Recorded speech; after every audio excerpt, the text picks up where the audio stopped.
자, 그럼 지금부터는 코로나19 확진자 현황을 정리해드리겠습니다.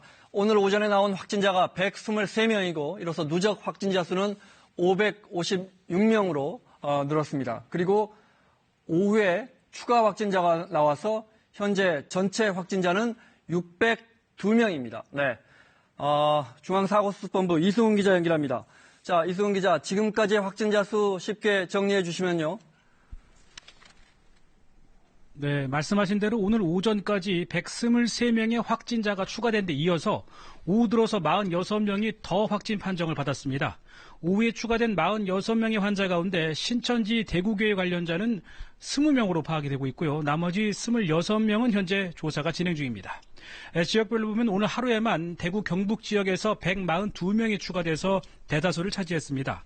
또 경남과 부산이 18명, 경기 4명, 광주 2명, 그리고 서울과 대전, 제주에서도 추가적인 환자가 발생했습니다. 이로써 전체 확진 환자 수는 600명을 넘어서 602명을 기록하게 됐습니다. 600여 명의 전체 확진자 가운데 신천지 대구교회와 연관된 사람은 329명으로 전체의 절반이 넘는 수준입니다. 또 해당 교회 교인 9,300여 명 가운데 유증상자가 모두 1,248명이어서 검사 결과에 따라 확진자 숫자는 더 늘어날 수도 있습니다. 이외에 청도 대남병원과 연관된 환자가 111명, 경북 안동 등에서 이스라엘 성지 순례를 다녀온 39명 가운데 18명도 감염자로 확인됐습니다. 방역당국은 이들 가운데 나머지 21명에 대한 검사를 진행하고 있다고 밝혔습니다. 이수인 기자, 그리고 오늘 하루 사망자가 3명 더 늘어서 모두 5명이 됐죠. 이 부분도 정리해 주시면요. 네, 오늘 대구에서도 첫 사망자가 나왔습니다. 공식 집계된 사망자는 오늘 하루에만 3명이 추가돼서 모두 5명입니다. 먼저 지난 21일에 경북 경주에서 숨진 채 발견된 40대 남성이 사후 검사에서 코로나19 양성 판정을 받았고요. 또 청도 대남병원에 입원해 있던 확진자 가운데서도 오늘 1명이 추가로 숨진 것으로 확인됐습니다. 이로써 청도 대남병원 확진 환자 가운데 사망자는 3명으로 늘게 됐습니다. 그리고 오늘 대구 경북대병원에서 코로나19 확진 판정을 받은 50대 여성이 추가로 숨졌습니다.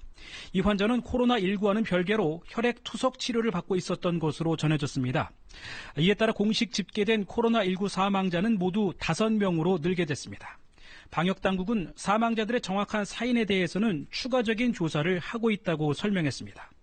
중증 환자도 늘었습니다. 현재 확진 환자 가운데 스스로 호흡이 어려워 에크모 인공호흡을 하고 있는 환자는 모두 3명으로 파악됐습니다. 또 산소 마스크 치료를 받고 있는 환자도 4명으로 집계됐습니다. 한편 전체 확진 환자 가운데 현재까지 완치 판정을 받고 격리 해제된 환자는 모두 18명입니다. 또 8천여 명의 유증상자가 검사 결과를 아직 기다리고 있습니다. 그리고 오늘 정부가 유치원과 초중고 개학을 일주일 연기한다 이렇게 밝혔죠? 네, 조금 전에 발표된 내용입니다. 전국 모든 유치원과 초중고등학교의 개학이 일주일 연기될 예정입니다. 유은혜 교육부총리는 오늘 브리핑을 통해 전국의 유치원과 초중고, 특수학교의 2020학년도 개학을 다음 달 2일에서 9일로 일주일가량 미루기로 했다고 밝혔습니다. 정부가 향후 일주일에서 열흘이 방역에 중대한 고비가 될 걸로 판단한 데 따른 것으로 보입니다. 유 부총리는 개학 연기에 따라 학교는 방학을 조정해서 수업 일수를 확보할 것이라며 다만 추가적인 개학 연기 등의 상황이 발생한다면 학사 일정 자체를 탄력적으로 조정하겠다고 밝혔습니다. 또 유치원과 초등학교에서 긴급 돌봄을 제공하고 고용노동부의 가족 돌봄 휴가제와 여성가족부의 아이돌봄 서비스와의 연계도 강화하겠다고 설명했습니다. 지금까지 중앙사고수습본부에서 KBS 뉴스 이승훈입니다.